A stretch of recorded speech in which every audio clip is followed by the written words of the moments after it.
안녕하세요 여러분, 성공합시다. 우리는 살다 보면 정말 이해가 안 될 때가 있고, 또 악인들이 잘 되는 것을 보면 허탈하기도 하면서 하나님은 왜 이런 상황들을 두시나 질문이 생기기도 해요.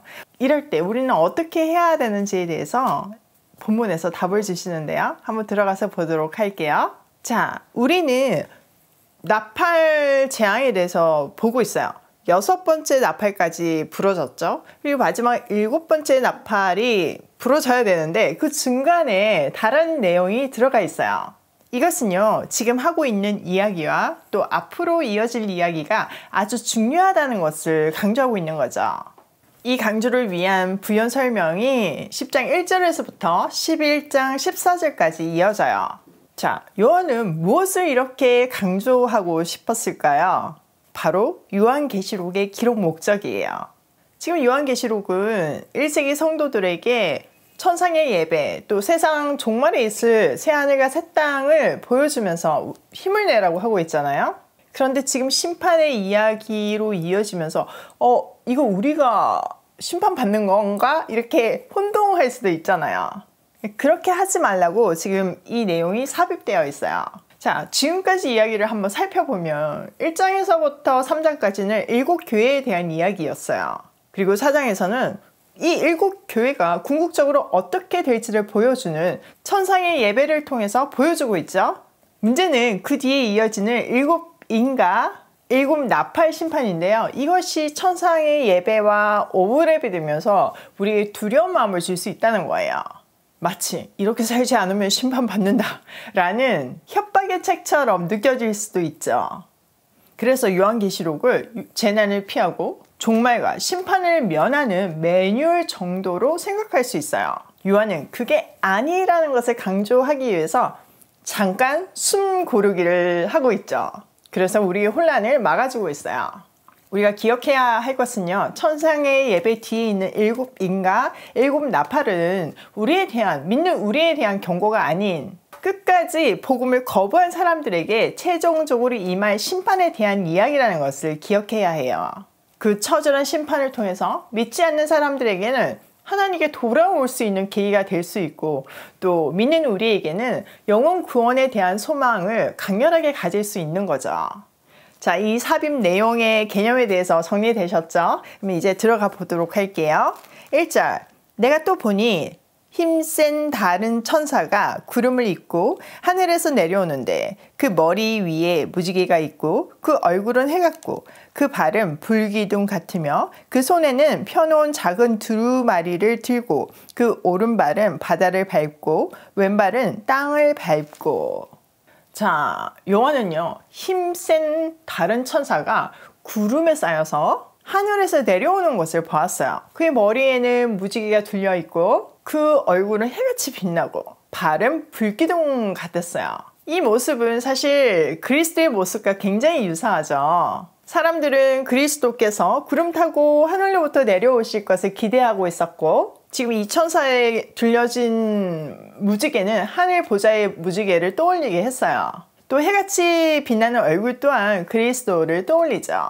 그리고 심판을 상징하는 발 또한 최후 심판을 하실 그리스도를 연상시켜요.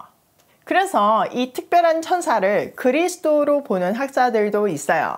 또 반면 이 천사를 그냥 그 또 다른 힘센 천사로 보는 해석도 있죠. 저도 이 두 번째 천사라고 해석하는 것이 더 맞다고 생각을 하는데요. 이 천사는 우리에게 하나님과 그리스도의 임재를 느낄 수 있게 만들어요. 또 이 천사의 중요한 역할은 하나님의 계시를 중지하는 역할을 하고 있어요. 또 이 천사는 손에 펴놓은 작은 두루마리를 가지고 있고 오른발은 바다, 왼발은 땅에 딛고 있으면서 땅과 바다를 다 통제하고 있음을 보여주고 있어요. 자, 3절.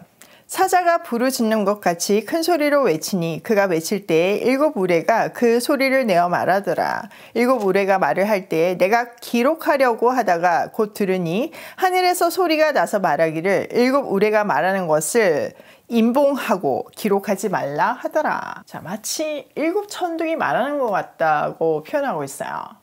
자, 7이라는 숫자는 완전수죠. 그래서 이 7 천둥 소리를 통해서 하나님이 말씀하셨다는 것을 문학적으로 이렇게 표현하고 있는 거예요.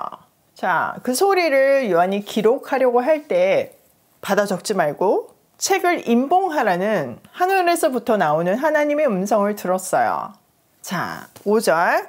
내가 본 바 바다와 땅을 밟고 서 있는 천사가 하늘을 향해 오른손을 들고 세세토록 살아계시니 곧 하늘과 그 가운데 있는 물건이며 땅과 그 가운데 있는 물건이며 바다와 그 가운데 있는 물건을 창조하신 이를 가리켜 맹세하여 이르되 지체하지 아니하리니 7째 천사가 소리내는 날 그의 나팔을 불려고 할 때 하나님이 그의 종 선지자들에게 전하신 복음과 같이 하나님의 그 비밀이 이루어지리라 하더라. 자, 우리가 사라지고 천사는 하나님의 뜻이 반드시 이루어질 것이라는 것을 맹세하기 위해서 그의 오른손을 들었어요. 이 모습은 나는 진리를 말한다 라는 것을 강조하고 보여주기 위함이죠. 그리고 우주 만물을 창조하신 하나님을 찬양해요. 이것을 통해서 하나님은 만물의 파괴자가 아니고 지금 앞에 심판을 통해서 그런 오해를 받을 수 있는 상황이잖아요. 그런 만물의 파괴자가 아니라 창조주이심을 독자들에게 기억나게 함으로써 하나님의 통치의 특성을 다시 한번 확인시켜주고 있어요. 천사는 한 발은 바다에 한 발은 땅을 밟음으로써 그를 보낸 하나님의 통치를 확인시켜주고 있어요. 이 모습은요, 나중에 12장 12절에 나오는 사탄의 통치와 이제 대조해서 말하고 있는데요. 12장에 보면 사탄 용이 내쫓기어서 바다와 땅을 위협할 때를 예견하고 있어요. 또 13장에 보면 사탄은요, 성도들의 환난과 세상의 박해를 위해 바다에서 올라온 짐승들을 불러들이고 통치를 강화하고 있어요. 또 18장에서 보면 그들은 바벨론과 연계해서 바다와 땅에 사는 사업에서 이익을 얻고 통제해요. 이 우주적인 투쟁은요, 당시 시대상을 반영하고 있죠. 성도들은 진리 때문에 불이익을 당하고 고난을 당하고 심지어는 죽임을 당하고 있어요. 이때 그들에게 근본적인 질문이 들 수도 있는 거죠. 누가 이 세상의 진짜 왕이냐? 로마 황제냐? 하나님이냐? 또한 6장의 순교자들의 절규처럼 그들도 외칠 거예요. 우리 피를 갚아주지 아니하시기를 언제까지 하시리까? 6장에서는 그 순교자들에 대한 답을 아주 상징적으로 했죠. 그들은 흰 옷을 받았고 순교자의 수가 차기까지 잠시 동안 기다리라는 말을 들었어요. 그런데 10장에서는 힘센 천사를 통해서 그 기다림이 영원하지 않을 것이라는 것을 확인시켜주죠. 물론 중간에 그 성도들의 기도가 응답되는 장면도 있지만요. 천사는 7번째 나팔이 울릴 때 하나님의 나라가 이루어지며 끝이 날 것이라는 것을 알려주고 있어요. 사실 이 장면은요, 다니엘서 12장을 떠올리죠. 그러면서 구약에 익숙했던 성도들에게 이렇게 여러 선지자를 통해 말씀하신 하나님의 말씀이 신실하게 응답될 것이라는 것을 말하고 있어요. 우리도 마찬가지예요. 어떤 사람들은 예수를 안 믿는데도, 심지어는 악하기까지 하는데도 하는 일마다 잘 되고 펑펑 놀면서 돈 쓰고 잘 먹고 잘 사는 것 같이 보일 때가 있어요. 반면 하나님 믿는 우리는 세상적으로 지질이 공상일 때가 많죠. 이런 상황이 이해가 안 되죠. 질문이 당연히 들 수밖에 없어요.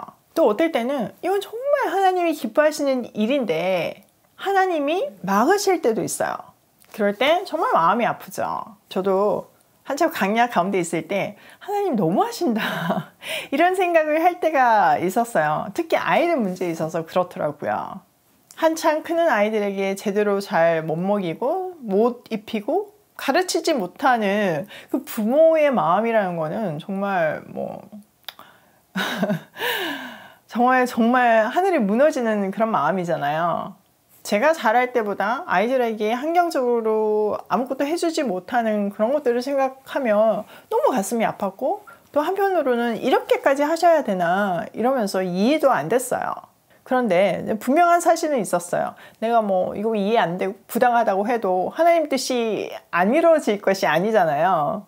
그것보다 더 중요한 것은 하나님의 완전하심과 선하심, 그리고 나를 죽기까지 사랑하심을 신뢰하면서 묵묵히 견디는 방법밖에 없더라고요. 근데 진짜 긴 시간이지만 시간이 지나고 나서 돌아보니까요. 제가 그렇게 이해가 안 됐던 자녀 양육 부분이 제 상상을 초월하게 잘 되어 있더라고요. 제가 우리 아이들 자랄 때 뭐 새 옷 한 벌 사준 적이 없고 다 물려 주위에서 얻어 입혔고 그렇게 좋아하는 과일도 사준 적이 없고 그렇게 잘 먹는데 제대로 먹인 적이 없지만 하나님은 놀랍게 입히시고 먹이시고 가르치셨더라고요. 그 과정을 통해서 아이들이 얼마나 단단하게 자라는지 몰라요. 너무너무 감사해요. 무엇보다 광야를 함께 통과하면서 하나님을 배울 수 있어서 감사해요. 그게 이제 삶의 기본이 되고 나니까요. 나머지 것은 뭐 그냥 해결이 되는 거죠. 중심이 제일 중요한데 그 중심이 제가 이해 안 되는 그 시간을 통해서 만들어졌더라고요. 사실 저한테 성경적으로 자녀 교육을 어떻게 하는지 많이 물어도 보시고 책도 쓰자고 하세요. 근데 제가 못하는 이유가 한 게 없어요.